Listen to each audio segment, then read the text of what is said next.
Hello, everyone, and welcome to another episode of Drop Frames. We're back. It's been a week. Things have changed. Co's on fiber. Zeke had another Woo! bad game this past weekend with the Cowboys. You know how it goes. Oh wait, did the Cowboys I win? mean, I don't know if they won or not. I don't follow the it's the sports. new gloves. It's the new gloves that I got. I had to wear them because of a sponsorship, and I got to get some signature gloves made for me because I'm dropping the ball apparently, Okay, the Cowboys lost according to chat. So and it's my fault. is it And your I'm fault? sorry. Do you get so what is the frequency of these tweets? Because I see you retweeting constantly, but I don't know like how much. I don't know if that's like the one tweet thing that you blow up, or if it's multiple tweets. No, it's usually between 3 and 6 every Sunday. I'll get someone, and the funnest ones, the ones I like the most, are the ones that are supposedly from people who are like NFL, I don't know, talking heads, analysts, Yeah. commentators, whatever. Like this is like from like your Delaware's news station, like those guys. Yeah. Like Ezekiel the third really dropped the ball this week. The Cowboys lost, blah blah. And I'm like, yeah, I'm really sorry I didn't do what I was supposed to do out there. Hog skin, grabbed it, dropped it. Mm-hmm. I'm sorry. I make sure to let them know that how apologetic I am for not being good. And the thing is, like, it really shows how much people tweet, or how much more often people tweet when it's negative, when it's something they don't like. Oh yeah. Because I've like out That's what of fuels the, social media. I don't know, like 40, 50 tweets I've gotten over the years, two maybe were like, oh, Ezekiel's great. you Yeah. know? Yeah. That's social media in a nutshell. If there's nothing negative to say, then you don't have anything to say at all. It's the Yeah. opposite of that age-old adage. Pretty much. So yeah, it's And for those of you who don't know, it's Dallas Cowboys player Ezekiel Elliott is who they're yes. meaning to. Now tweet. is he just out of curiosity, is he Ezekiel Elliott the third? Is that maybe why there's like, does he have a third in his name? I don't think so. That's so weird. I guess they're just typing Like- Ezekiel and it's autofilling or something. I don't know. Oh, they're probably typing in Ezekiel and seeing the blue check mark. Yeah, well, yeah, because the verified, yeah. But it was happening to Zeke even before he was verified, I think. Yeah, Yeah. it was. Oh, there you go. Yeah. I'm Even guessing weirder. I'm guessing it's due to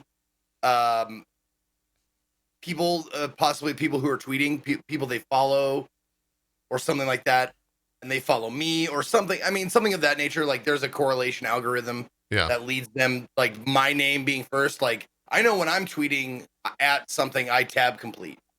Yeah.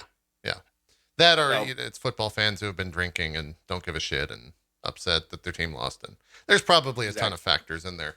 Yeah. It's probably the culmination of all of that. So Excuse me, sir. I'm not the football player. I don't even care. This is cathartic for me. Just take it. yeah, 100%. That's exactly how it probably is. And also, like, as people asking, does he get your tweets?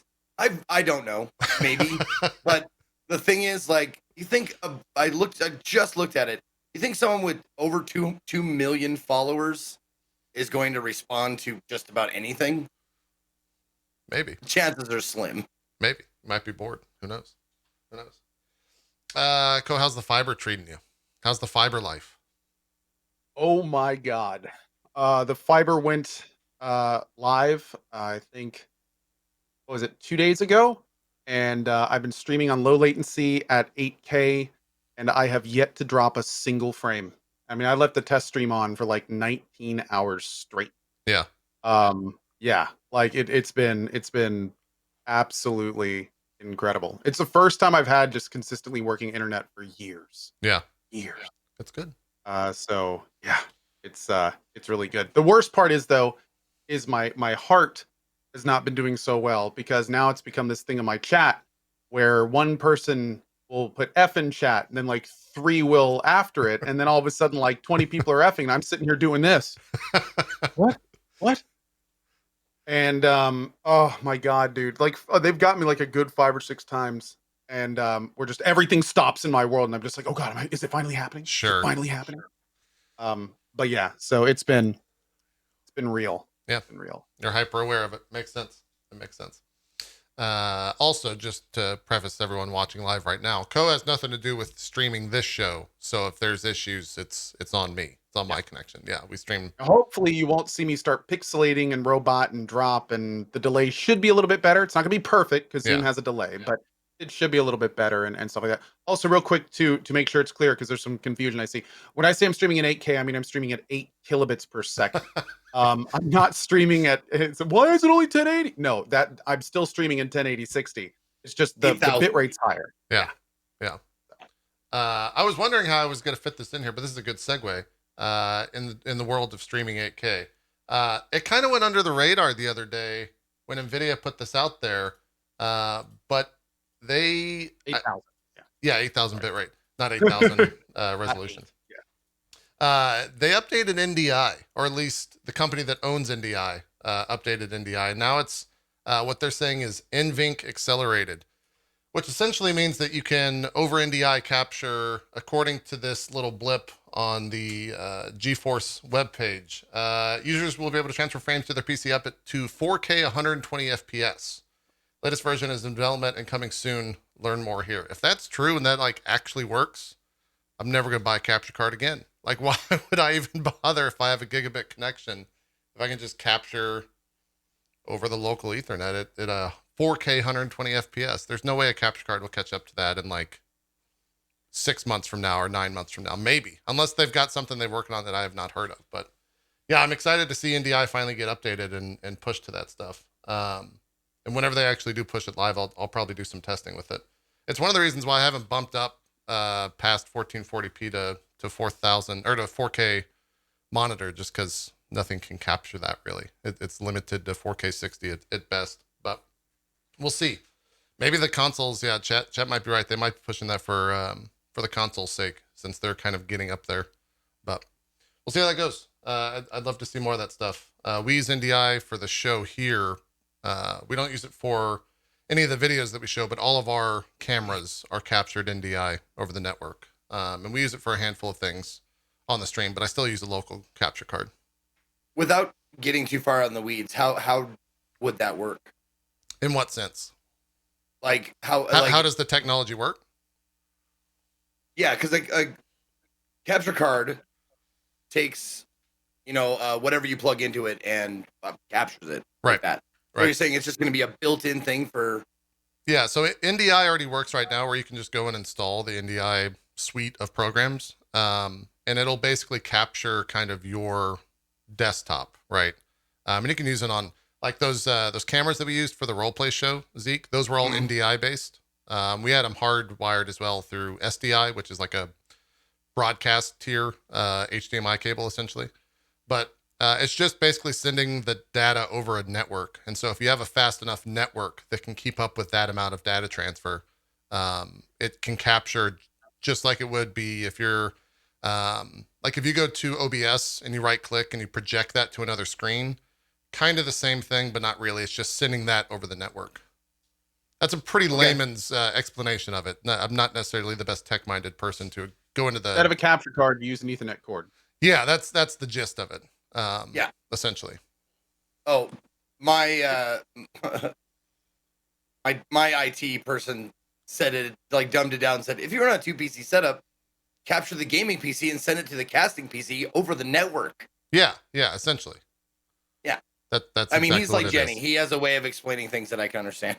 Right. He dumbs it way down for me. Yeah, I Very thought bad. you were talking about like how the program captures it, but yeah, it's Oh, the no, basic no, level. It's over Ethernet cable. So the biggest thing with NDI is that it's been kind of a resource hog in the past, where it'll be kind of resource intensive to do it. And it also has limitations on how, like what resolution and FPS it can capture at. And so hopefully with whatever this update is, it sounds like if they can do 4K 120, that's got to be a pretty big, resource, like dump essentially in terms of lowering down the resource cost of that and potentially upping the bandwidth that it can kind of spit out. So we'll see. I've seen some private showings of it and it looks very promising in terms of what I've seen, but I've not seen it in like a live environment, so to speak. I might be the only one who just pictured you like in the behind the velvet rope of a strip club, and all we're looking at is like network specs, and you're just like throwing dollar bills out. Like, I got a private show, man. It's great. That's true. That's how it goes. Gold Like room is cables great. dangling off the A stage. little just, lesser like, known secret of the back and streaming forth. world, all the behind the scenes demos are at strip clubs because they just think nerds don't go there, you know? No one will ever find any of the new stuff because it's all at strip clubs. Yeah. True. Secret. Uh, so yeah, we'll see how that goes. What's going to be most important for that? Like a piece of equipment or your internet connection, like to make that like viable?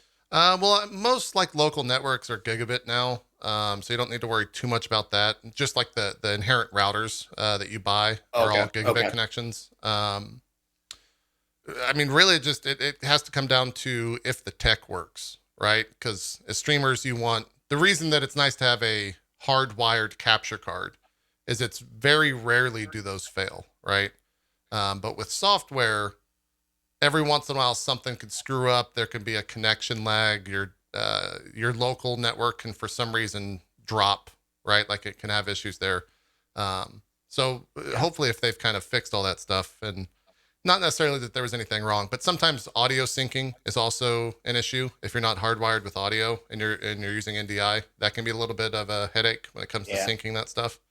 So essentially that the headaches can come from if it doesn't work, right? Like it needs to work flawlessly, because I think as streamers, the reason that we all prefer hardware solutions is because like 99% of the time they work once you get them set up, right? They're going to always work there. So I was dragged kicking and screaming into the mixer software thing. Like I was like, nope, I'm going to use a hardware mixer. It just works. I know where everything is. I know what buttons do, blah, blah, blah. And finally I was like, oh God. And it's come with its own set of hiccups, but overall it's been better. Yeah. And I mean, that's the other thing too. When you remove all that stuff, you don't have the, amount of knobs to tweak when it comes to that stuff outside of the audio mixer world. I would probably always use that, I think, and I would just mute the NDI version. I just don't know how that's going to sync up in terms of the hardware to the video to the audio over like a 2 PC solution, but we'll see. Hopefully that stuff comes out soon, because I'd love to buy a 4K monitor now that I'm on a 3080, and it's pointless to be on the resolution with that much of a card. There's no reason. I made a tweet the other day where like all these content creators are getting 3090s, and I'm like, you guys have 1080p monitors. This is just for clout. You're not even doing anything with these 3090s. You're not even utilizing them. Yet somehow I'm insanely jealous.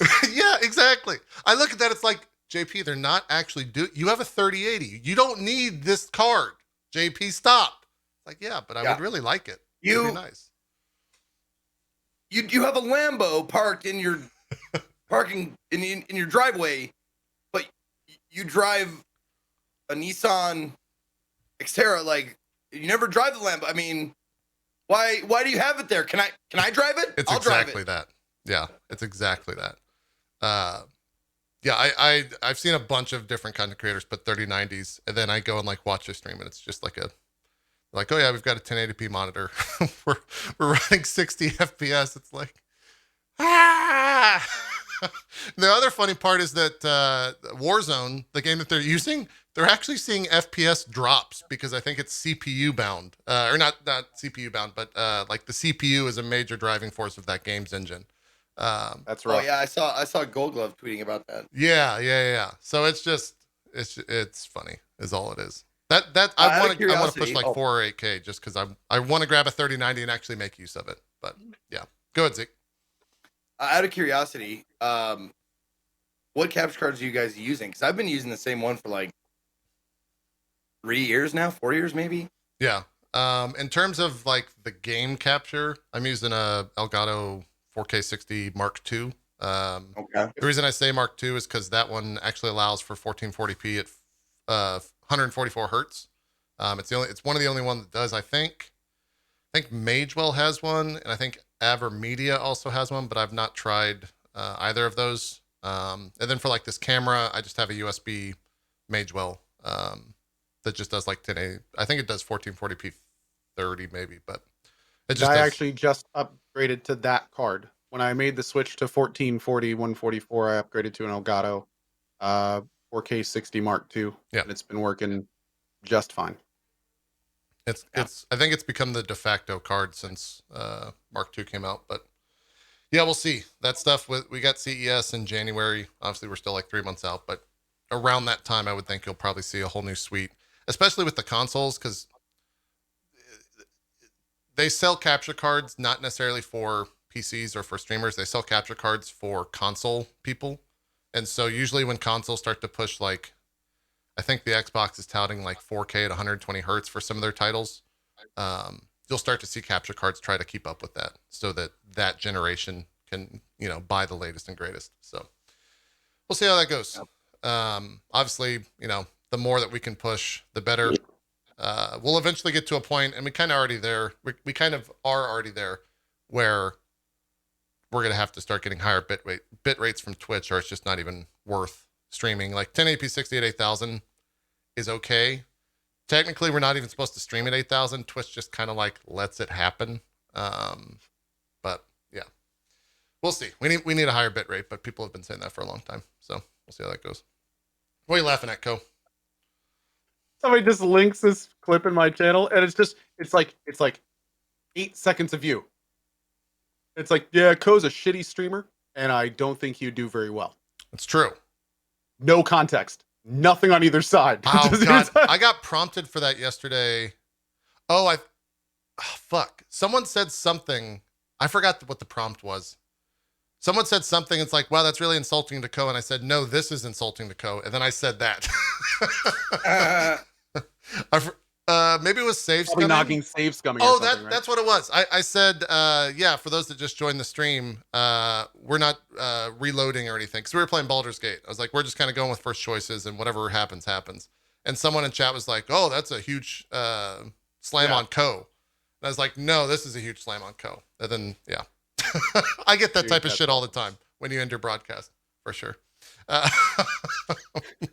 It's how it goes. Yeah. Anyways. Oh, that's something I wanted to ask you, Coach, because I'm sure it happens, but people come into my chat with your channel's kind of attitude, like the more family friendly, good vibes kind of a thing. Do my chat come in there and just get like TO'd sometimes, like just like for swearing and whatnot? Well, most but like bot deleted or whatever. Yeah. I mean that happens sometimes. 99% of the time, if someone gets TO'd for like a real bad word or something, they're just like, oh, my bad. Like next thing they say, because we don't really time out. We mostly have like purges. So like if someone comes in and says something bad, it just purges them out, and then it does a little link to them, like, yo, we try not to do that kind of stuff here. Like if that's cool, basically. And 99% of the time, then it's set. Every so often, you got that, oh, I thought this was America guy, where it's just like, I'm going to say what I want on Twitch America, and you can't stop me. And, that's cool. They're welcome to do that. But no, that's actually rare, especially these days, surprisingly. But no, believe it or not, like most of the people, especially the people that like say they come from your channel are generally super cool. Yeah. Sure. Oh, yeah. I'm just curious. And I just saw your hand. What did I get the story about that or not? Yeah. So I have this thing called a one wheel. It's actually really cool. I've been using it for a couple months. It's basically like a Segway plus a skateboard, where there's one wheel in the middle, and like you can get on it, and it like you just walk back. They're really popular. Cool. Burning Man. I love it. I absolutely love it. The only thing is recently my one wheel, for some reason, I'll lean forward and it'll just drop. And it did that a few times, and I was going kind of slow, and it's like, yeah, it's cool, whatever. And then a couple days ago, I was going like I was leaning forward. It was going like 10, 15 miles an hour, and it just dropped and stopped, and I did not. So I ended up like flying through the air about 7-10 feet, and then like landing on sharp asphalt and just like ground up both my hands, got my elbow, got like I couldn't walk straight for a couple days. My knees still messed up. Like it was a little bit of a tumble. Yeah. So you're telling people it was a bar fight? Cool. Yes, it was a bar fight. Exactly what happened. Someone said something about my girl, and I just Yeah. Yeah, exactly. I was defending my girl and a couple of orphans who some guys were picking on. I gave him so many hits up the nose, it made my hand bleed. I just couldn't stop, you know? After about the fifth guy shoved his nose into his brain, I got a little tired and fell a little bit. Yeah. I did. It's all true. Okay. After, I mean, even after just the first time, I think Max fell, because I think he's fallen multiple times on those. I swore to never get on any of those type of devices. And then Shroud fell and like actually had to have proper surgery and swore once again, nope, never getting on one of those. And now you fall and it's like, still never going to step on one of those. Well, I mean, the thing is, the only reason I was going that fast is because like most of the time it works really well. Like they're super, super cool when they work. But I gotta say, like this last one especially has got me a little, because when they don't work, it can be catastrophically bad. Like when I first fell, I stood up like immediately. It was one of those things where like, you know, you get kind of like really injured and then you just immediately stand up, and I couldn't put any weight on my right leg. Yeah, that's not so good. for like a solid 10 seconds, I'm just looking down like, did I just like shatter my knee? Like, you know, like I literally cannot put, like, am I in shock right now? Can I like not feel a bone sticking out? Like, it was very not good. So then I kind of hobbled back down the road, looked my like blood pouring out of my hand. Like just it was a thing. Yeah. It was a thing. That stuff's scary, man. You gotta be careful with that shit. Yeah. I think it's either the mix of streamers in those or just people in those. I don't know which, but they seem like a dangerous time for sure. Yeah, a little bit. Moving along in the news, this video hit. We're not going to watch the full video, but Sony was out there taking apart a PlayStation 5 this morning on their official channels. The only thing that I think is maybe relevant to people, unless you really want to dive into the hardware spec, is to put a expandable storage on the PS5. I think you have to remove that, and you have to remove the side of the case. And then I think that's where the expandable storage is. Maybe it's somewhere around here. That might be it right there. Is that it, chat? You gotta like partially disassemble the thing. Yeah, you gotta take the sides off. Also, this thing's when you say huge. expandable storage, you just mean like an extra SSD or something? Yes. Yeah. Oh. If you want to put an extra SSD in there.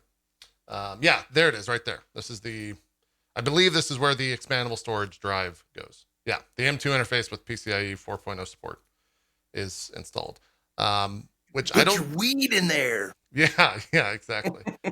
So it looks like that's one screw is essentially what they're showing there. I guess these things just like snap off with the side of the cases, but they broke the whole thing apart. Some of the other what? I just love how this whole thing is being performed in like a fucking virus clean room. Oh yeah, of course. Like that's how these teardowns before he work. went in there, he had to like get sprayed off. Like it's accurate. It's accurate. That's the only fan I think in the entire thing right there. The only fan? It's the only fan. Yeah, make sure to go subscribe. And what do you do on OnlyFans? Do you subscribe? I think you subscribe. Yeah, I think so. Yeah. Okay. Yes. Make sure you subscribe. Onlyfan.com/PS5. And the other thing is that it uses liquid metal cooling, which a lot of people were kind of surprised to hear, because I think the last iteration of liquid metal was corrosive over time, but this is apparently a new one where it's not. So we'll have to see. Yeah. There's some Japanese influencers over the weekend that had some hands-on with the PS5, and they said it was running cool after like 80 minutes. It was actually like cold to the touch. So, and it was also super quiet. So it seems like they've kind of solved a lot of their issues that the PS4 has, where if you have a PS4, you know that motherfucker gets hot as shit after an extended amount of time playing. So, yeah, some cool stuff now coming out of the PS5 camp. But this full video is about 7 minutes long, and they go and take everything apart. So if you're interested in watching that with commentary, by all means. My biggest takeaway from this, which I already was kind of aware of, but that thing's fucking big. That's a big console. Yeah, it's really a huge thing. Yeah. I think he has it like sitting up. Yeah, there it is, like sitting. They could have gotten. So I saw a tweet. I think it might have been Gary Widow. It was like, they should have gotten the mountain. Yeah, they said they should have gotten the mountain to open this thing up, so it didn't look so fucking huge. I don't know if that would constitute a carry-on. I think you got to check that bag. Yeah, it's huge, man. It's a big deal. Someone in my chat, important thing, check and see. I don't know if it's true. Obviously, it's just chat saying it, but Okay. they said that adding expandable storage might void the warranty. So check before you do that shit. I would think not, because it's only one screw. And right. I'm just saying, yeah. like someone in my chat said Then it. how would they expect you to put it in? It'd be good to check anyway. Yeah, for sure. I think that's wrong. But I've never had one of these. I don't know where the actual warranty stickers are. Usually those are voided when you like break the sticker itself or tear the sticker itself. Oh, yeah. Oh, I remember working at the pawn shop. Yeah. They had a little sticker. If that sticker was gone, we would not take that PS2, 3, 4, whatever. Yeah. Yeah. So I'm not sure where that's at. Some folks are saying the void warranty sticker is actually later in the video. Oh. And it's and it's not before that. Let's see if maybe I don't know if that's true, but take that, bloody knuckles with a Z for my chat. Yeah, I'm not sure where they show it. They're kind of just showing the chipset there. Oh yeah, there's the big fan. The heatsink. That's a giant heatsink. Jesus. On this thing, yeah, that's massive. No wonder it's so quiet. There's everything broken down. So. The heatsink looks like a scale model of like an Amazon warehouse. Yeah, that's the thing. That's the PS5. We're coming up on a little over 30 days with that stuff. He showed the warranty sticker. He took it off after showing the M2 slot. Oh, so it's probably like here-ish, maybe. Can you imagine how nervous? I wonder how many takes this took. Do you think this was a one-take job? Probably. Was that the sticker right there? Oh yeah, there it is. Yeah. I wonder if this was a one-take job, or if they wouldn't do multiple PS5 dismantles, right? Like, it's got to be the same one. Why not? Maybe, I don't know. They've got a ton of those things. They probably just put it back together. Probably. And again. Yeah. I wonder if he got to keep this one, which is maybe why he was so delicate with it. I don't know. Yeah. So that's that. And then I guess. Hey, JP. Yeah. I don't want to blow your mind. That guy might not even play games. Maybe. Could be right. He strikes me as one of those dudes that spends, 40 hours modding Skyrim and 1 hour playing it. Oh, so that's Dan? He knows Dan? Yeah. Like, I love those guys. Like, the game is actually modding for those type of people. Hold on. Sorry. And then here's the Series X. If you guys have questions about it, you can't ask me directly, but I can talk. It's really weird getting one of these earlies. The amount of NDA stuff around it is just kind of bizarre. It's just an odd thing to talk about, but it's fast. New consoles, Blur. The line that I've been saying is, if you never have used a NVMe drive, that it'll blow your mind a little bit because of how fast it is. But apart from that, like, it's effectively a PC, right? Like that. If you have a PC, you don't need to really get a console as long as it has an NVMe drive. And yeah, it runs fine. I've been, funny enough, actually, I guess I can't say that. It's really weird what I can and can't say. I was going to say, careful. I read over that as well, and there's a lot of, it's kind of, there's a lot of little gotchas in there. Yeah. I can talk about more soon. I know I can say that. I have been playing next gen content, but I can't say what or when I can talk about that. And yeah, apart from that, it's a console. Like, I'm excited for console only people to get those, because like they're finally going to be on the same playing field for the most part as PC in terms of like loading and all that stuff. Even slightly sarcastic says, "Wow, he's being so informative." I agree. Thank you, JP, for your commentary on this. This is eye-opening, and I appreciate it. Thank you. Yeah. There's a bunch of videos which I have not made, but other people that got them showing different like loading times between all the different games, and that was pretty impressive to see just how much faster it is than everything else. yeah, I don't know. I'll be able to talk about more in future episodes. So that's kind of where we're at with all that. And the funny thing is, you guys actually, it specifically says you can't ask me questions.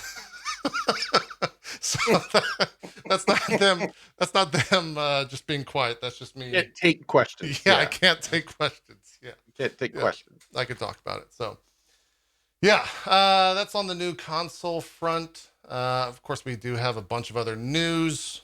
I guess just kind of the easy news. Baldur's Gate went into early access yesterday, launching to what seemed to kind of surprise Larian in terms of sales. I don't know why, but you see Sven's tweet? I did. Yeah. Yeah, that was, I don't know. Should they have been surprised at how well it's apparently selling? I don't know. Well, with their basis being DOS 2, I mean, I'm sure they expected more with Baldur's Gate being under it. And by the way, for those that are asking about it, our sales are insane. This is just early access, you all. We just wanted to have a nice little community to iterate with. Now what are we going to do? So yeah, apparently just people are very excited about it. And yeah, I mean, the reception has been really good. Crazy enough, I think like most people that were excited for it are still really excited for it.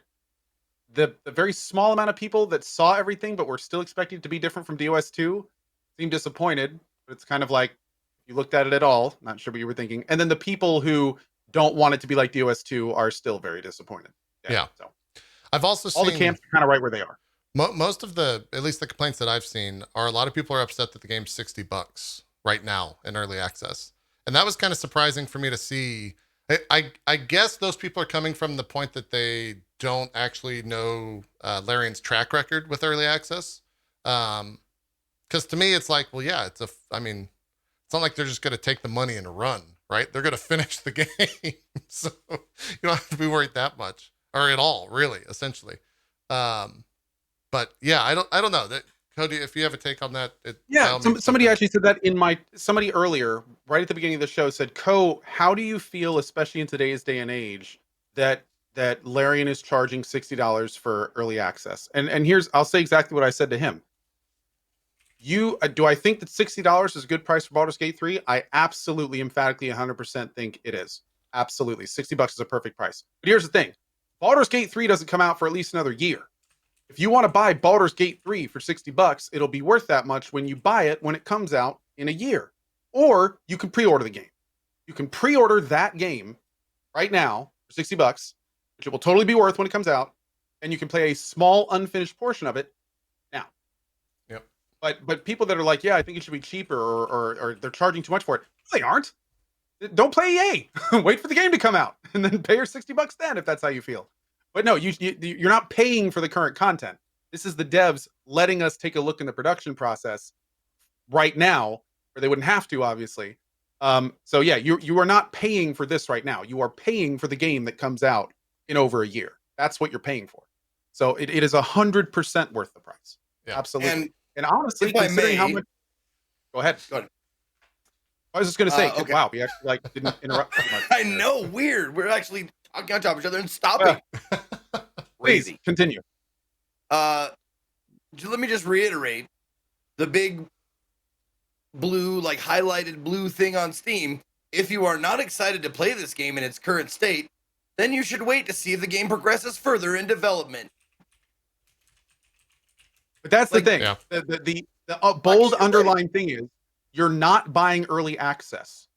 You are pre-ordering Baldur's Gate 3, and they are letting you take a look at it early. That's what this is. Now, what's super cool about this particular company is if you do decide to do this, they will use all the data you provide. They will listen to the feedback you give, and they will make the game better based on it. So that's awesome. If you want to participate in that, that's a great reason to do it. But again, if you don't want that experience, just don't play it. Just wait. It's not like it's going to sell out. It's a digital game. No, you can just wait for over a year, and you can take your time and play it when you feel it's worth $60. Yeah. But no, it would be crazy for them to charge less, because then you fall into this weird category where it's like, if you charge less for what you get now, then what, do they charge you more for later, or do they undervalue the product later? I think it doesn't make any sense to charge any less, because because then someone's getting ripped off. There be it has the consumer or Larian. Yeah, there has been a handful of, and I should be careful saying a handful.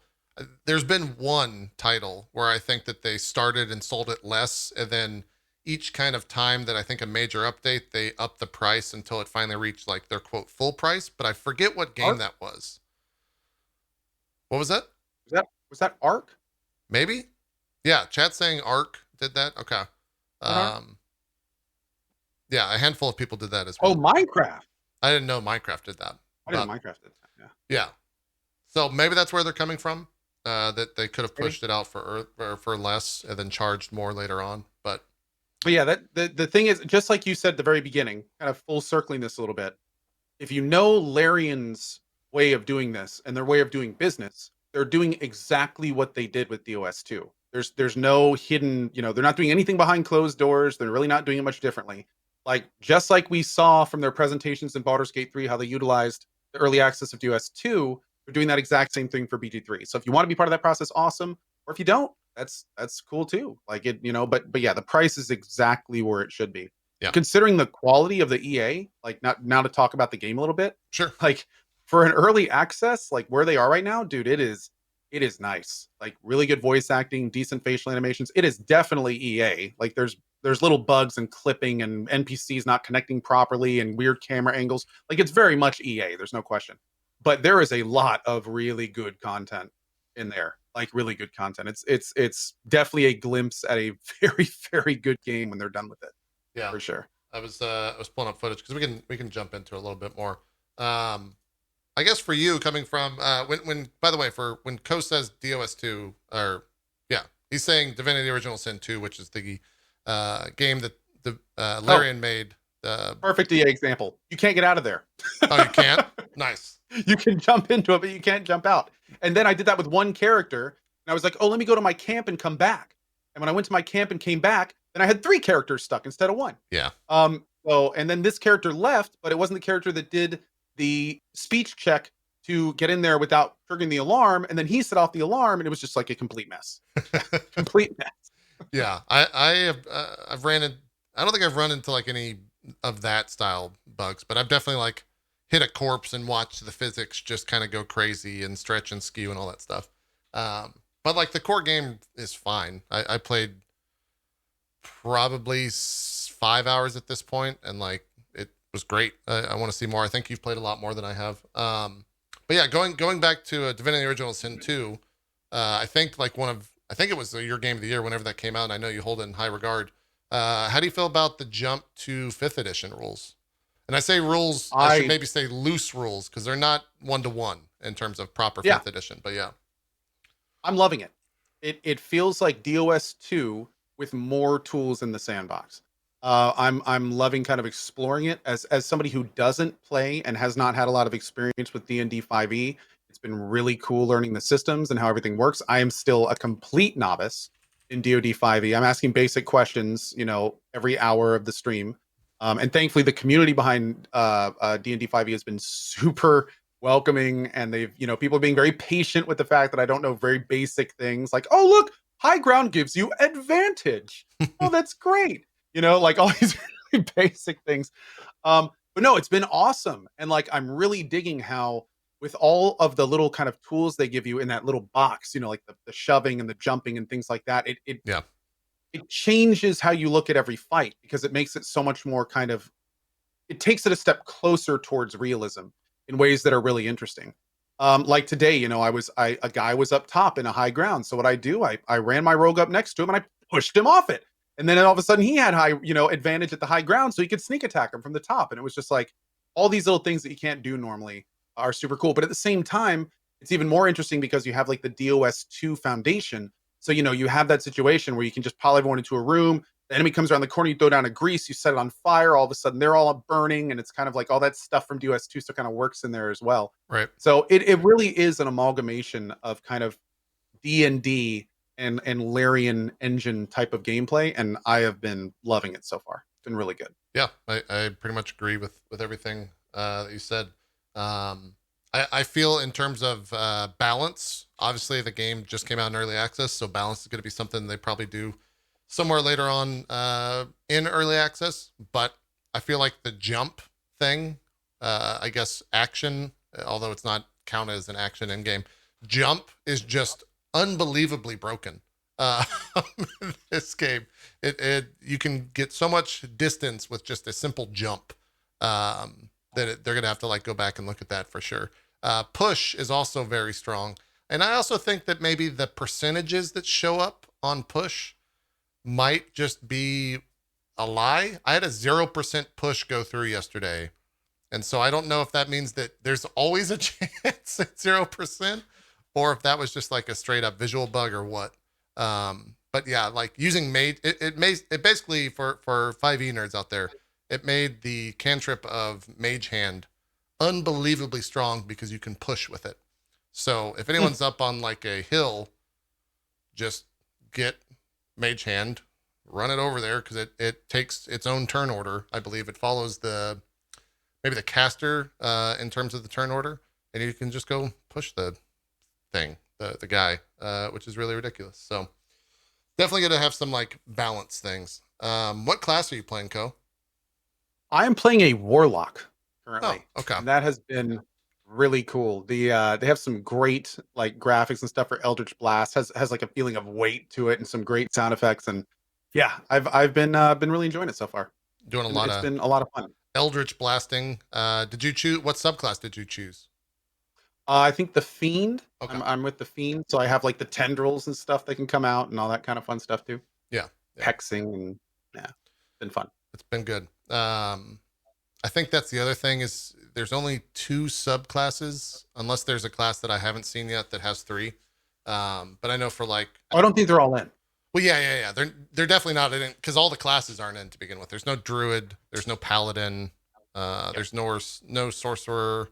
I think that's the only ones that are missing. I think. Priest, chat saying cleric has 3 subclasses. Okay, cool. Yeah. 3 domains, I think. Yeah. Yeah, 3 of those. Yeah, on level.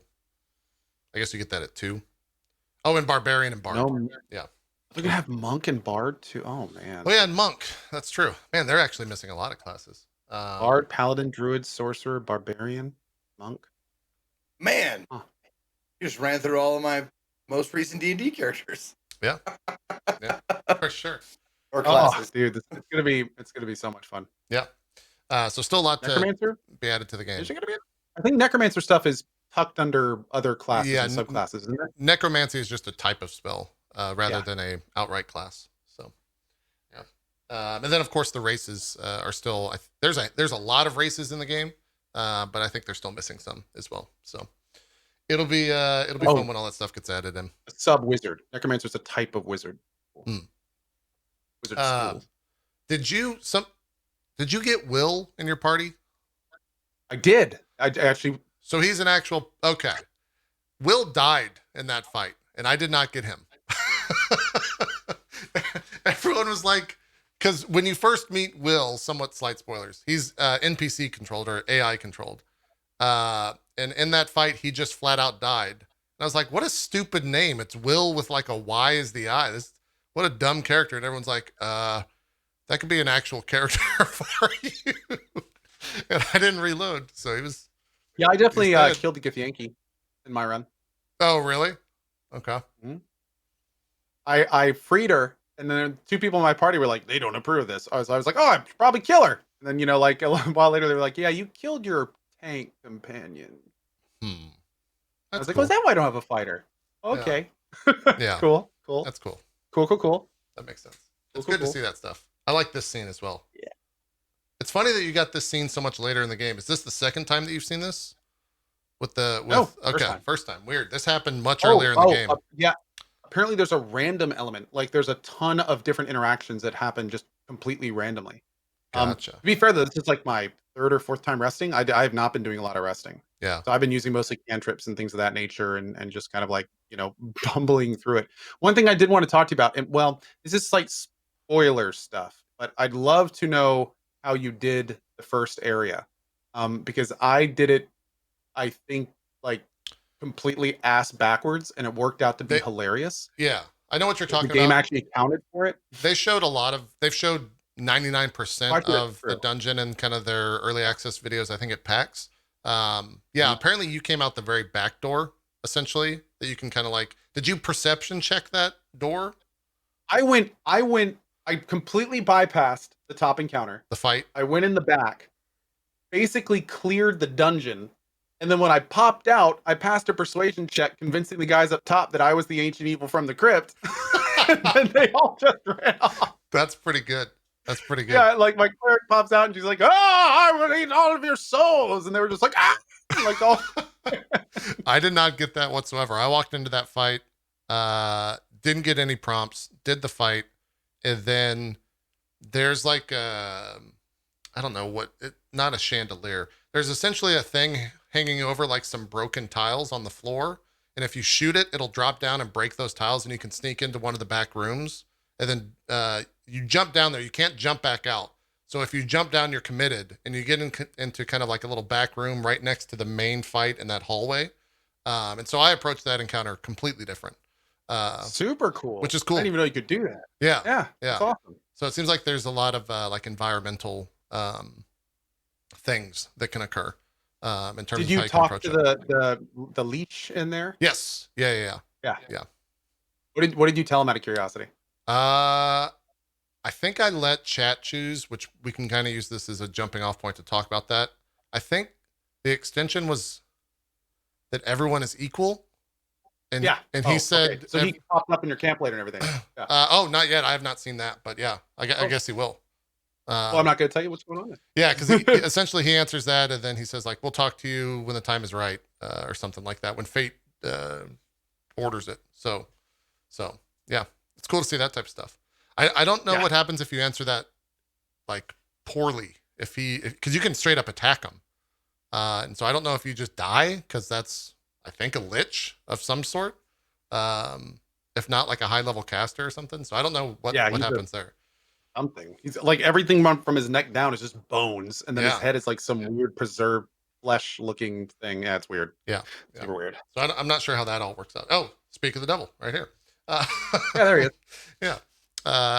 He's an interesting character for sure. Like also, can I just throw out how, as somebody who's been playing older games and for like the last couple weeks, it is so nice playing a game where the mouth is so on point.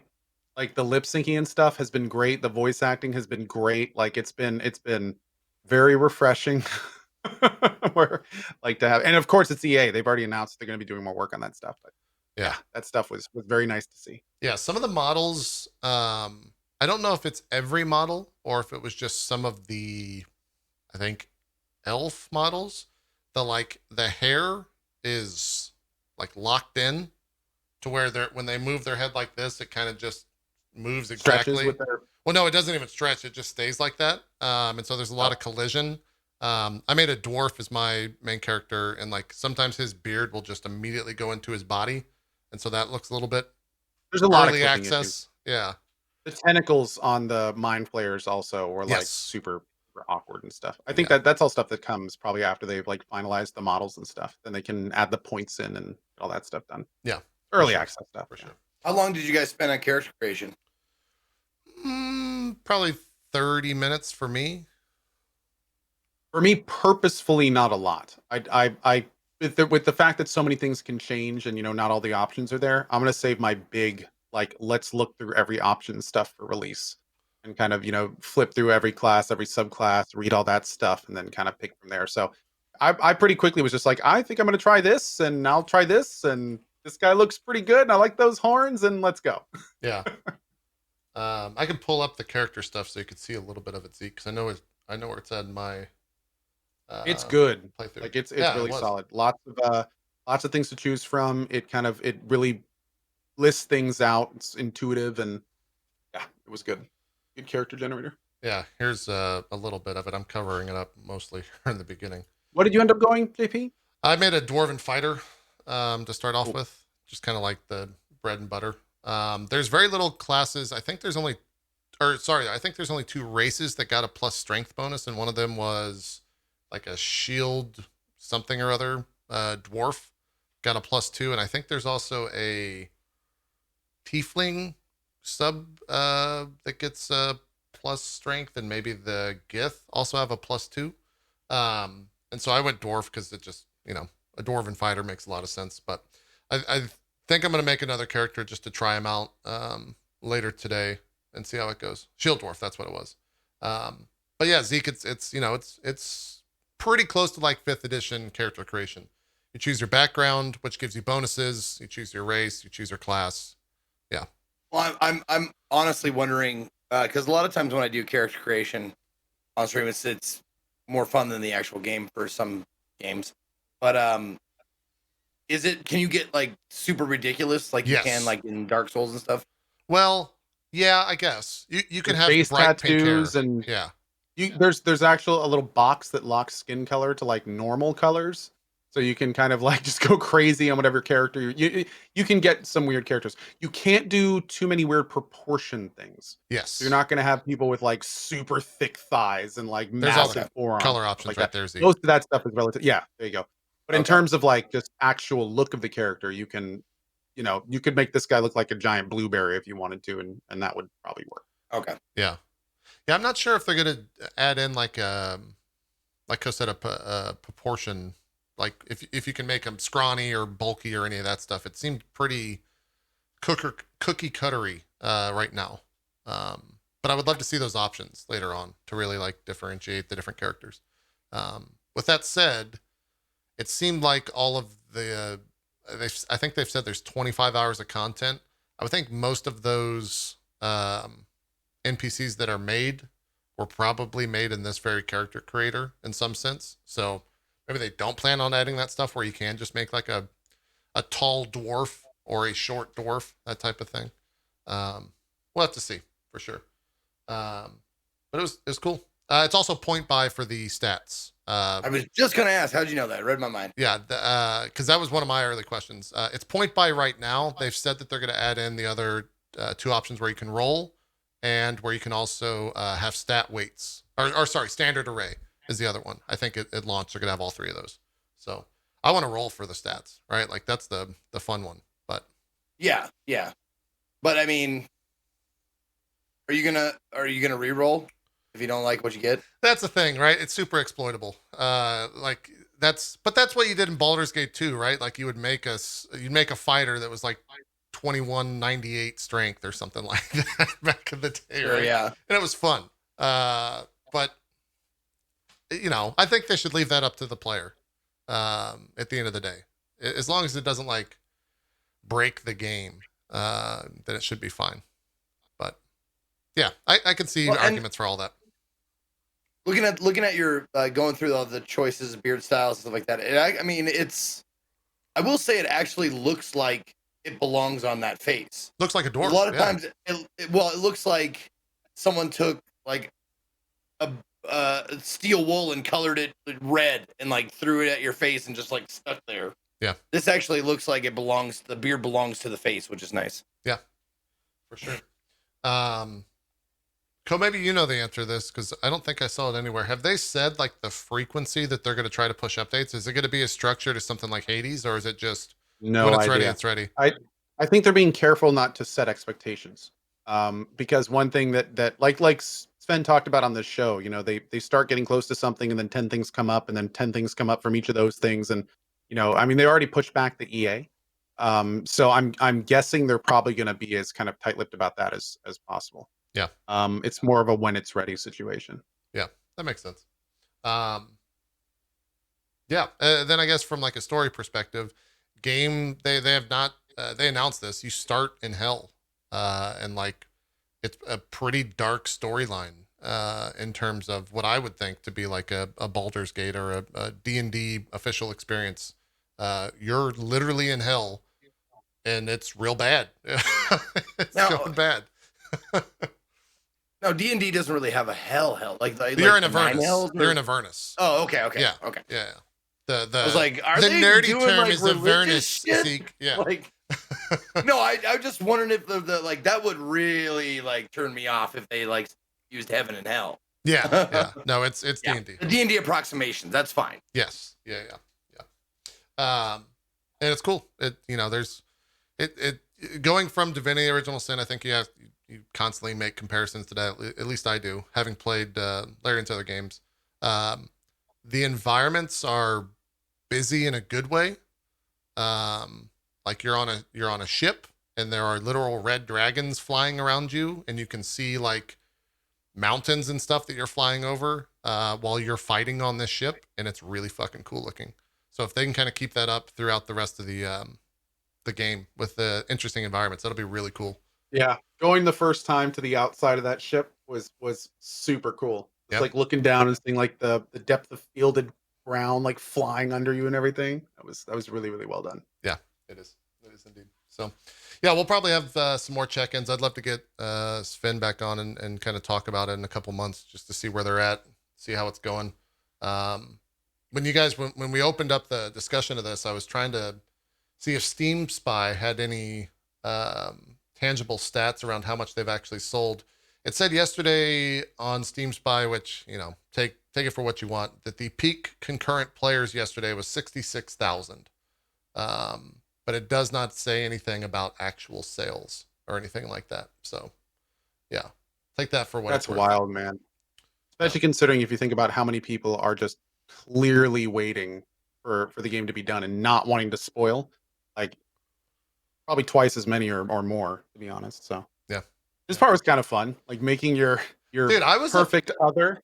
I was upset because the male version of this looks so much cooler than my male dwarf. Like I'll go to dwarf here in a second and look at the male. It just looks so much more badass than my fighter does. Right here. He just looks like a badass. Like, why can that not be my character? Why does that have to be whatever this is? I love It should be like running a Roman pantheon or something. Yeah, it looks like, yeah, exactly. It looks like a fucking Greek god for sure. It's probably because they don't have the monk class, maybe. Yeah, you might be right. Maybe the monk class does use some sort of robe like this, but yeah. I will say I was having problems picking. Like they all looked really good. I was just like, damn. Yeah, for sure. That's why I want to make another character today. I think because I don't. Are you gonna go the entire early access story? I think I'm gonna do at least a few more days. And I'm kind of conflicted. I know I want to do another run eventually in early access, but I may kind of come back as major things unfold and kind of move through it that way. Yeah. But yeah, I'm definitely not done with my current playthrough and gonna see where it goes. Okay. Yeah. That was my question. I'm really digging the warlock. Yeah. I don't know what I'm gonna do without a tank though. I'm a little bit concerned. Right now I'm running 2 warlocks, a cleric, and a rogue. So I don't know. Like, Yeah, I have to see how that works. How are you finding? D&D, man, get creative. Well, that's what I was gonna say. Are you finding the difficult? Like, are you dying in fights? Are you reloading a lot in fights?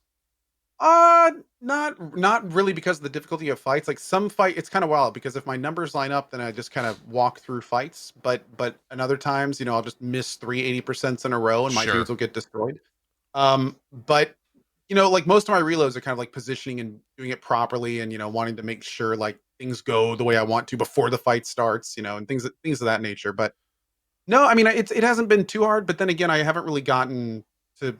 I'm still pretty early. Like I'm still in the like kind of just not to spoil it. I'm in the like druid area still, so I haven't really even moved on to like the next section yet. So yeah, Zeke, I will say, as someone who's played a lot of 5e like myself, using the different tricks that we've learned in 5e, such as fog cloud, super impactful in this game. You can drop a fog cloud and then just like they can't shoot you because you're in the fog cloud, or you can put it in between the two of you, and it'll just.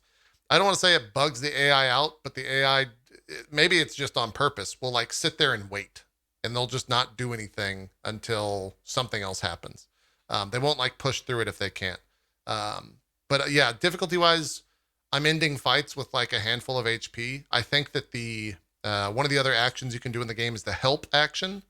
And it seems like the help action bypasses medicine rolls and just straight, like if your character goes down, they do the 3 death saves to see what happens. Or sorry, they do death saves until it's, you're alive or you're dead, essentially. Right. But you can just walk over to your character and like help them. And then they just stand up at 1 HP. And it seems kind of like that needs to be, some sort of balance in the difficulty where that you can't do that. Because you get res scrolls.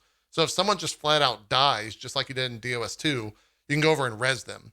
But in a fight, you just walk over and help them. I had someone stuck in fire, and I would, because there's a room with a bunch of traps in it. Ko knows what I'm talking about. And I had someone in fire, and I would go and help them up. And I didn't have it on turn base, so I'd help them up. A second later, they would take 1 damage and die, but they'd move just a very teeny tiny amount. So then I'd help them up, die, help them up, die, help them. And it went on for like a minute, and eventually they got out of the fire. So they need to maybe look at that, figure out, because it does seem a little OP. Maybe you had like a toss command. You can just like pick them up and yeah, like toss make them, it so like, I could in throw no them. direction. Right. I actually don't know if you could throw the body. I did not try that. I wonder if you could like push with Mage Hand or something, because I don't think Mage Hand would take damage in the fire. I don't know. That'd be kind of interesting if you could just throw someone out of the fire. You can, Chad is saying. Interesting. There is a You throw. can toss a dwarf. Oh. Huh. Oh, you can't toss a dwarf. Oh. Huh. I will say I can just imagine like every fight you walk up as a party and then like one of your guys just picks up your tank and throws him into the middle of the Dude, with how OP jump is, my dwarf would walk into the fight, and he would just jump straight at the main guys and get so much more distance on that you can normally move. So it's pretty strong for sure. They're definitely have to figure out like the balances of all that stuff, but they got time. Obviously, they're long time, year out or so from actual release. Yeah, the first few times that somebody died and I helped them up, I was very confused because I was like, there's got to be like an injury system or something, right? Like I can't just keep letting these guys die like this, right? Like, yeah, but sure enough, it seems like there's no negative right now, none at all. For sure, yeah. But for 5th edition players, since we didn't really cover it, it's got all the spells on there. It's got all the stuff that you would expect. My fighter at level 2 has action, surge, and second wind. All the cantrips, all that stuff that you have played before, it's in there. Somebody brought up a good point. Keep in mind, we're playing normal difficulty right now.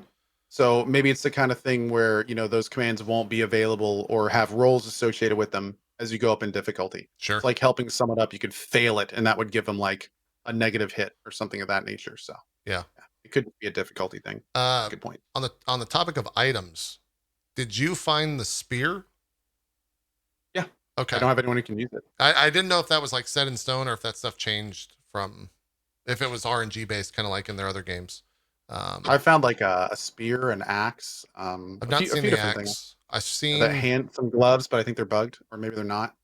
Well, I saw that I got an item that allowed me to talk with dead. Did you get that? Mm-hmm. The amulet. Yeah. Okay, that was the amulet. Yeah. So cool to see that stuff. Want to see more? Yeah. There's the Bane Gloves, but I think they are bugged because I think it banes yourself. Well, it's interesting because if you read the description, it specifically says that if you don't believe in the deity, then it punishes the bearer. Oh. So it makes me wonder if it has to do like something with, you have to be a certain persuasion or maybe. Yeah. I mean, it could, or they could just be bugged.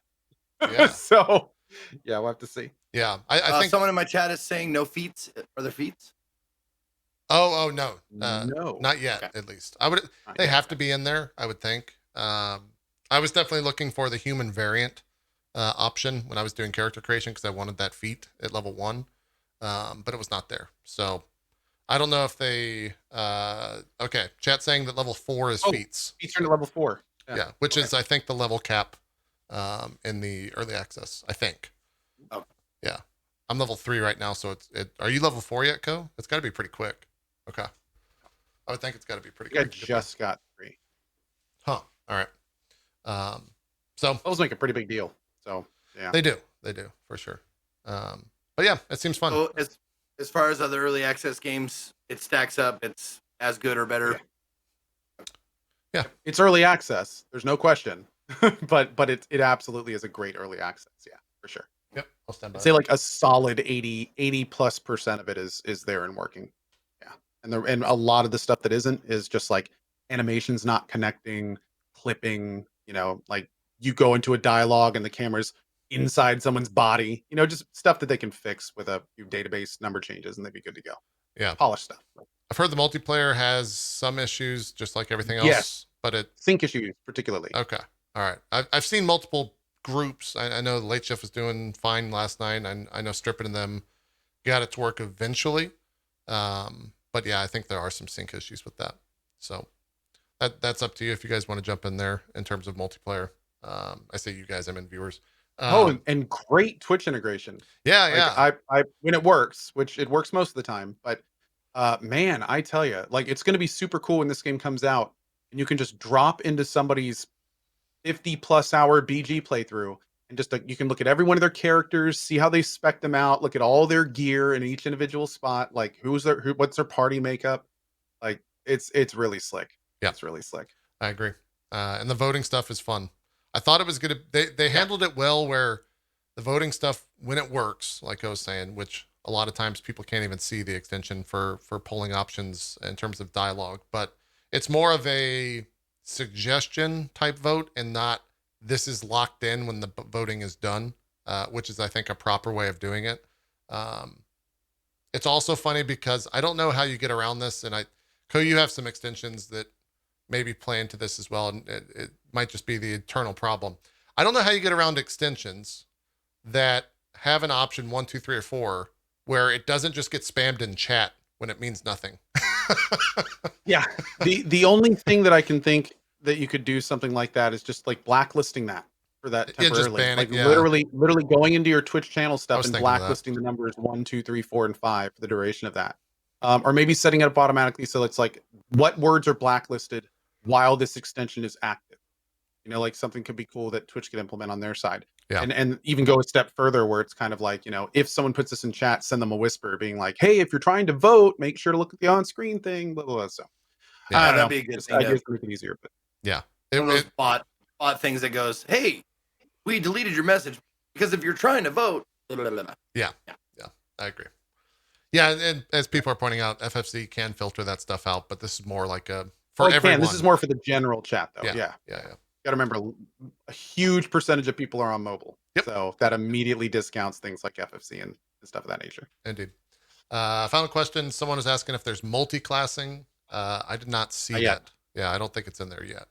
We were talking about getting into like balance. As soon as multi-classing gets in, I think balance, the more complicated they get, the crazier balance is going to get for them in terms of finding that balance. So we'll see how they work that stuff out. Because that stuff's not even necessarily balanced in proper 5th edition. So we'll see when they get there. We got about 20 minutes. I think I'm going to give more time to Phasmophobia than that. Because I know you guys have been pretty into it this past week. So we could talk Hades for a little while. I think. Are you still playing it offline, Zeke? I don't know where Zeke's at with it. I know where Ko's at it, and I know where I'm at. I'm not playing it offline. I'm still banging away, an hour here, 2 hours there on Wasteland 3. Okay. Oh, on Wasteland 3. Nice. How's that going? Just random tangent. It's great, man. I really enjoy it. There are definite things that I can see people griping about that I'm griping about. I find myself like, oh shit, I forgot something in that town. Well, time to alt tab. Play my Netflix show. Okay, the town loaded. All right. Go on back in. Oh shit, now I gotta go back out and go discover something. The Office. Still pretty good.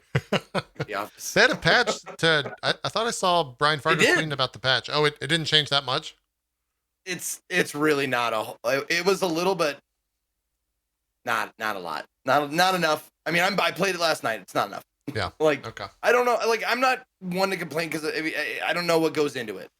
But I'm just saying, like, other games of a similar gigabyte level, they load a lot faster than this game. Yeah, that's completely fair to say. Yeah. Yeah. Yeah. If there's a loading issue, there's a loading issue. Yeah, other than that, like, I love the story. I like the choices you have to make. I love how dark it can get. I like the fact that sometimes you just feel like there's no fucking good choice to make. You're like, well, I can side with the slavers or the cannibals. Fuck. Man, the lesser of two evils here. I don't know. Like, who would you pick in that battle? Like who would you side with? Like, I don't know. I just like flip a coin or something. Yeah, that's cool. I'm glad you're enjoying it. Yeah, but it's a great game. Yeah, it's really fun, and I'm having a lot of fun with it. Cool. We were going to talk about Hades, but I want to give more time to that as well. Me and Co both, I think, played Crash and Rogue Squadron, or not Rogue Squadron, Star Wars Squadrons. Yes. We could be pretty brief about that. Co, I'll put up footage. What did you think of the Star Wars game? It was fun. It was fun, but it definitely had some issues. A lot of the issues that I have that are technical, like I couldn't get it to quite work as well as I was hoping to, and I kept getting like the performance was a little weird. The gameplay itself, everything felt really empty all the time. Like it was just like I was kind of hoping that there would be like one, like more maybe some surface battles or something, and I never got to really any missions that had like a bunch of wreckage to fight through or anything, so it just felt kind of empty. And then I kept running into this situation, especially on the last mission, where I'd just be flying around, then all of a sudden like some dude would be right behind me, and then like 3 seconds later I'd be dead. And that happened like 10 times in a row. Granted, I'm certainly I don't play these like super often, I'm not really great at them, but there was definitely a few times and I was like, okay, nothing is behind me, nothing is in front of me. And then I'd like turn around and 5 seconds focusing on another ship, and then all of a sudden they'd be like, there's a guy in your six. All my stuff's gone and I'm dead. Yeah. But I mean, that being said, it was pretty fun. I was enjoying it. I'm planning on trying it in VR. I've got my VR system all set up again so I can try it. I booted it up and tried a little bit in VR, and I got kind of like some ghosting effect when I go quickly. Really? So I heard that I didn't get there's that at some all. VR stuff that needs to get patching. So like if I'm in a ship and I'm looking forward and I don't move my head and then I like quickly turn around, like everything gets super blurry. If I look around, it's fine, but if I move around like the ship, there's like this weird blur effect. So I ended up looking at it a little bit, and it looks like that's something they're going to be fixing up soon. So this part was probably one of the cooler parts. There's like that mission that happens like near the space station on the side of the thing. Yeah. That was kind of cool, just being able to like fly around environments and stuff. I was having a pretty good time at that one. But overall, it felt like okay. It felt yes. okay. I think this is an okay game. That is exactly what I said on my stream. I think it's an okay game. It's not a great game. I think this game is far and away better in VR. 100%. This game was made for VR, without a doubt. Did you get your new headset, Zeke? There you go. Nice. Finally got it after fucking months of being on the list. That's good stuff. I got the thing. Oh shit! And then I broke it. And immediately I break it. Yeah, that's what I'm using on right now in the stream. And the best part of this game is a huge fan of like Top Gun, for example. Is in Top Gun when a MiG or whatever would fly by and the guy in the back would do this and like try to track him. Doing that in VR, except this ship sucks for it because which is another issue of the game. But like in an X-Wing, tracking that stuff in real time is so fucking cool. It's like one of the best parts of the game, which is just a stupid small little thing that I for some reason really enjoy. But when you're using this ship, which is I think I'm in the bomber here, which is a very slow ship, and as you can see, really, really any Imperial ship, the FOV is awful. You can't see anything, and so a lot of times you're just like looking through this tiny fucking window, trying to see anything, running into shit a lot of times, as I just pointed out on the stream. But yeah, it was just nonstop. Like I can't see shit, and you have this entire thing in the center. But the second that I swapped over to like the Rebel ships, it was so much easier to see. This is a A-wing right here. It's so much easier to see. It's so much easier to track. Why do you think Imperials lose so often? Yeah, exactly. It's thematic. It's story. But yeah, it's a good VR game. It's not a great VR game. I think exactly what Ko was saying. Outside of VR, I started it outside of VR. After like the first mission, I was kind of bored. It was kind of the same. The difficulty, I was on like the 3rd difficulty. Whatever, I forgot what that was. Maybe veteran or something like that. And it was just kind of like cool. Like, it was just kind of meh. But the second I put VR on, I felt like I was in that ship. And it was fun to track stuff. But as you could tell here, not the greatest viewing experience for people watching the stream, because I'm not obviously able to see chat unless I use that extension, which I did not have set up, or the program, which I did not have set up. And also a lot of people reported just getting like motion sick because my head's doing this nonstop and that's how it tracks and all that stuff.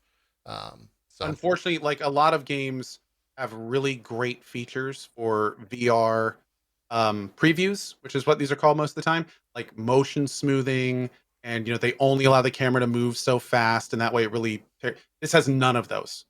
It doesn't have FOV adjustment for the preview. It doesn't have Yeah. motion smoothing. It doesn't have speed reduction, which is what a lot of the Beat Saber streams have. If you ever wonder why Beat Saber VR streams look so good, it's because Beat Saber has like this elaborate backend where you can like completely tailor the preview to make it fun to watch. But yeah, it's really unfortunate when a game like this comes out and there's just none of that, because it makes it a lot harder to stream in VR for sure. Yeah. Pretty easy from what I understand for the devs to put in, but more resources, I guess. But yeah.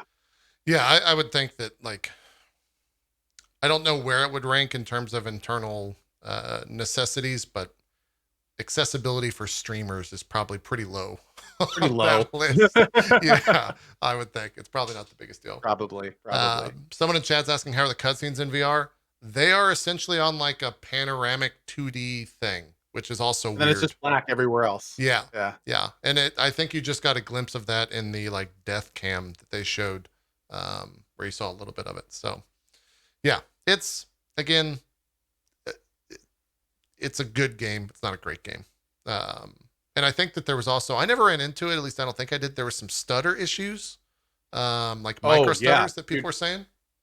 I had to do all sorts of things to make it work properly. Like I thought it was VSync issues at the beginning, and then like I couldn't run it in 140 or 120 or whatever max it did. Like I had to drop it down and turn VSync on and do all sorts of weirdness just to get it like working to a point where I wanted to. And then there was also a big write-up done where apparently a lot of the animations in the game were done in 30 FPS. So if you did like 60 FPS originally and you didn't turn VSync on, like it would mess up all the animations, so it would look like it's stuttering when it was actually just running in poor FPS. So yeah, the game definitely needs some love. There's no question it needs some love. Yeah. I think it's also funny. Last bit we'll say is opinions on it are kind of run the entire gambit of things. I know like Jesse Cox, super Star Wars fan, not that into it. Golden Boy, friend of the show we've had on multiple times. He loved it. He fucking loves it. He can't get enough of it. So yeah, I think there's an EA Pass thing coming out on like the 10th of November that will then plug into Game Pass. So if you're waiting for that, I think this is the demo on Game Pass that you can play for 10 hours. Just wait for that if you have Game Pass, and you can figure out if you can wait another month or so to check that out. That is the Star Wars Squadrons. If this game like had a race mode and the ships went a little faster, like through that asteroid belt, man, that could be fucking fun, dude. Yeah. Okay. All right, stay with me here. The ships go a little faster. It's a little bit closer to the ground, and they're pod racers. Be great. I tried to think of, because I had your entire statement, because when you started, I knew exactly where you were going. I had the entire statement to think of something in response, and it was, I've got nothing. I've got nothing. It was just too obvious. Like, someone had to say it. I'm glad it was you. Dude, my pleasure. I'll say it again. EA, if you'd like to print money, make a good VR pod racing game. Yeah. That's it. Well, there's your money. How about just a TIE like Fighter racer game? It's in on space. That's it. It's ironic that there's an entire bit of dialogue with the characters in the game where they talk about how this one person is a racer and she's won like 5 of the races. And so like, why not put that shit in the game and not just make it a dogfighting simulator? I don't know. Oh man, I tell you, dude, I love it. Yeah, it would be good. VR pod racing would be so good. It'd be so good. Like actually being in the thing and like, oh my god, man. Yeah. I can't find your gameplay of Crash. We'll just use this in the interim. I'll keep looking for Crash it. Bandicoot 4? Yeah, you did. Did you play this? Oh, I played it for like an hour. Okay, yeah. right, I just why did like a couldn't little find it. sponsor video. Yeah. The end of another string. Oh, this is they put out a full gameplay thing for PS5. We didn't talk about this. This is that Astro thing that I think comes baked in on any PlayStation 5. They put out proper footage of this over the weekend. We can maybe talk about that later. Astrobot. Yeah, Astrobot. He's like a mascot maybe of the PS5. It's kind of a weird system, but yeah, this is Crash 5. Let's choose a thing where I'm not just going to die multiple times. This is Crash 4. yeah, I don't. This game was fine. Again, I think if you're a fan of this series, it definitely gives you more of that. Um, It's my first time playing one. yeah, this is. Everyone is asking like, did you play these Yeah. as a kid? I think I played them as a kid, but I didn't play them as a kid. If that makes sense. Like I don't have any memories of these. But I definitely knew that they existed. Right? Like it was hard not to. Crash was definitely like a huge thing for the PlayStation back in the day. And yeah, Is Crash a PlayStation exclusive? no. So this is actually published by Activision, who I think have always been the license holders or something. Because I remember someone reached out and said, "Hey, do you want a Crash key?" And and they said, "What platform?" And my response was like, "It's only on one." They're like, "No, it's on Xbox and PlayStation." I was kind of confused by that, so I didn't know that as well. But yeah, it's a Crash game. I don't really have much more to add to it. It's a well-made Crash game. Like it's short and sweet. If you've seen Crash before, it's a platformer game that does everything those games do. The controls were tight. The story was nice and fun and loose. They didn't really take itself too seriously, and the level design was cool enough to where they mix it up every so often. So you're not constantly doing the same thing over and over. They introduce new mechanics to where you're doing stuff like this, where you're flipping different things out of reality and yeah, all that type of stuff. It's also a very frustrating game. If you've never played one of these before, I think most people attest to that. You can spend a lot of time stuck in these levels thinking like, how in the fuck are you supposed to? Well, that sounds familiar. I got to restart this shit because I missed this box. That sounds really familiar. Yeah. There's a lot of trial and error. But yeah, those are my quick thoughts on it. Ko, I don't know if you have anything to add to it, but yeah, now full disclosure, the only bit I played of this was sponsored. I mean I had a good time with it. I felt kind of like as my first crashing, felt kind of similar in a lot of ways to Mario for me, where it's kind of like it's just one of those games you kind of just play to have fun with, but there's not really a lot of investment. You can just pick it up, put it down whenever you want, just kind of a basic fun kind of platformer experience. I like how it kind of switched between side scrolling and 3D. I thought that was kind of fun. Yeah. Camera felt really restrictive, but chat kept telling me that's just how the franchise is. Like it's designed to be like super fast and like right in your face and stuff like that. So I did enjoy it. It was fun. I mean, I enjoyed the time that I played with it. Haven't gone back to it. Not sure if I'm going to. Just because again, I just really like it was fun for what I did, but I just kind of didn't really feel any investment in it or anything. I didn't really care where it was going or anything. It just kind of felt like, spinning my wheels a little bit. But I did enjoy what I played of it. Yeah. See why people like it. That's for sure. Similar to Mario. Yeah. The speedrunning folks, I know, like Trihex and them are super about this game. And I think it supports them in the sense that once you finish the game, you can go back and all the levels have like this type of variables on them. And there's definitely seems to be a lot of meat to the game. I think that the main story is about 10-ish hours, 10 to 15 hours. And then you can kind of go back and redo all that stuff. I was stuck on this part for a very long time. Just for example of trying stuff over and over. I didn't know how to make that jump. When you're speaking of speedrunnings, like these are not games that I would play, but they're definitely games that I love watching other people do well with. Yes. Like I played like all of, I want to say like maybe an hour or two of the Mario Hat, the newest, that one. 35? Odyssey. There you go. Yeah. But I've watched like many hours of people speedrunning it. And this is probably going to be that kind of game for me. Like I don't have any desire to play it, but man, I love people watch people like go through it super fast. Yeah. It's kind of funny. And I'm just going to go ahead and say this. I was debating, like somebody just said something in chat. And actually, it's funny enough because that's exactly how it is. I'm just going to be completely honest right now. Somebody said it was fun enough to be paid to play it. And see, here's the thing. It's kind of interesting. Here's the thing. Like I get offered stuff all the time. Sure. Paid to play games. And a lot of times games are just I just don't want to play them. It doesn't mean it's a bad game. I just don't want to play them. It doesn't matter how much you pay me. Like for instance, I had a super lucrative offer to play Rogue Company, but I don't really want to play that game. It's not my thing. I don't want to do it. But like with this game, yeah, like it's not something I'd really normally do, but I certainly had enough fun to play it when they paid it. Like that was enough of the incentive to kick it over from like, it was like right there at the edge, Yeah. But it's like, oh, you want us to pay it? Yeah, sure. okay, I can have fun with this. Like, this is a fun game. Okay, you want okay. So yeah, that's actually a category. Absolutely. And this one fell into that for sure. This pissed me off. So I'm watching myself remember that I needed this diamond and I fucked up and now I can't get the diamond. So I'm reliving my pain is essentially what's happening here. But yeah, I agree with you, Co. There's a ton of games like that. I think every broadcaster takes those types of deals. There's some games that I like I would have fun playing it, but it's just not what I normally do or normally want to. And then being offered to pay to play it, it's like just enough to kick it over to like, sure, I'll play this for a couple hours. You know? It's like Squadrons. So absolutely. I think Squadrons. And there's a lot of games that just will never get in that category, no matter how much you offer. Yeah. Stop asking me, Raid. Yeah, man. I get raid emails are asking everyone. They must make a lot of money over there at Raid Shadow Legends. Hashtag Well, they do not an on ad. YouTube, especially, man. Yeah, like, whew. It's got to be a lot. It's got to be a lot. We're due for a break. And by the way, just before we jump into the break, so I don't have to bring it up. Any of you guys play that Genshin game? Have you stayed away from it? Okay. All right. I like my anime, but I have a limit. Should I play it during the break? If you want to, Do we it's have free. something to say about it?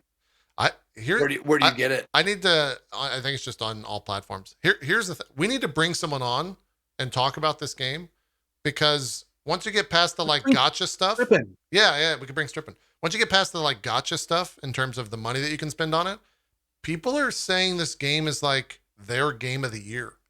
And it just, it's like blowing my mind because I don't understand why. I made a tweet where I was like, basically the core of the tweet was, if this was more my style of anime and didn't have gotcha, I'd probably be playing the hell out of it.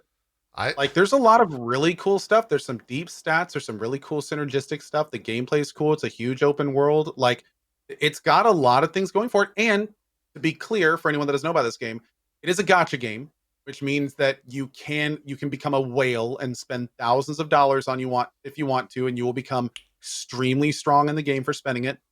But there's a lot of people that get along just fine without paying $1. And there's actually some like streamers that make it a point to say, I have not put a penny into this game. Yeah. Come look what it looks like. So, I mean, that's it's just to make sure it's balanced on here, since we're not gonna be talking about it too much. Yep. Yeah, it's a game that is clearly can be pay to win, but you can very much also get by without paying a penny. Yep. To push that further with names, I know Dyrus is not spent a single dime in it. On the flip side, I know Strippin has spent a couple, at least $1,000, and I know Baru is approaching or maybe over $2,000 spent in it already. So yeah, if you're curious what those two experiences look like, there's 3 case scenarios where you can go pop open their stream, because I think they've been playing a lot of it and see how it goes. What do you pay for in the game? Characters. Loot boxes. Yeah, well, loot boxes that have characters. You pay for loot stuff. boxes that have like really lucrative, good, not only characters, which are essentially like classes that your main character can play through, but also like really high tier weaponry, really high tier, like a lot of things. And then this is one of the things I'd like to bring straight on. You can pay for like better weapons. Like it's pay to win. Absolutely, it's 100%. It's pay to win. Like you can. Oh, is it? Okay. Yeah. Pay to win in a PvE game. Keep in mind. I think. Yeah. Yeah.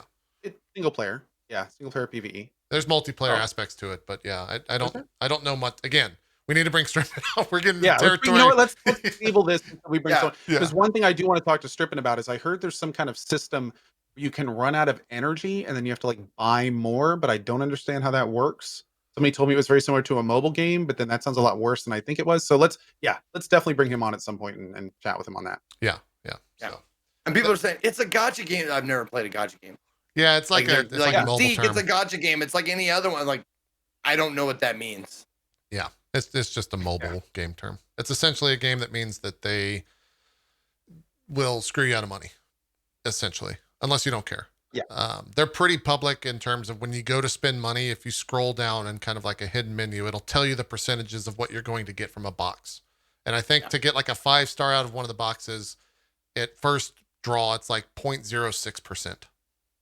I will say it is really interesting because like even just reading my chat right now, I'm seeing people be like, "Oh yeah, it's barely pay to win. Yeah, I can get everything free." And then I see like people saying like, "No, it's all a scam." And it's like, okay, we really do need to get somebody who's played it on Yeah. here. I'd love to be able to like speak with Well, information about this. I think That'd be good.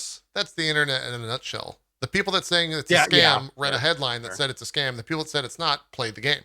So mostly, right? That's a generalization of that, but yeah, it has been funny to see. Who does Gene Park write? Is that Washington Post? Is that who he writes for? Yeah. Gene had an article. Just a friend on Twitter that we have had an article where it was like Pokimane spent 1,000, but you don't have to, or something like that last time. So, honestly, like I was talking with Man vs. Game on Twitter, like we went back and forth a little bit, and it reminds me of like when I was a kid and I was playing Magic. Yeah, I was like, that pack didn't have a good rare in it. Give me 5 more. it definitely hits that dopamine trickle if that's something you're into. So, and it's also wildly successful. Someone in chat just pointed out they made 50 million in their first week. I think they have like 17 million registered accounts or some shit like that. Like it's doing very well. Dude, I've heard good things. Like there's some kernels of excellence in there.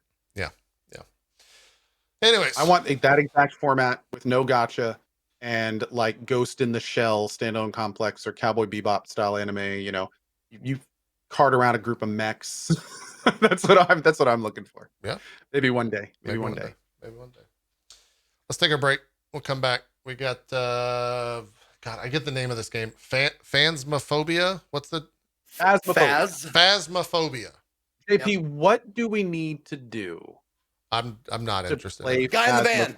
I'm saying next week. JP got to be the guy in the van. You can do it. No, you don't even have to be in the house. I saw the patch notes where the guy in the van can now get attacked by the ghost. That's a big scam. It doesn't ever happen. Here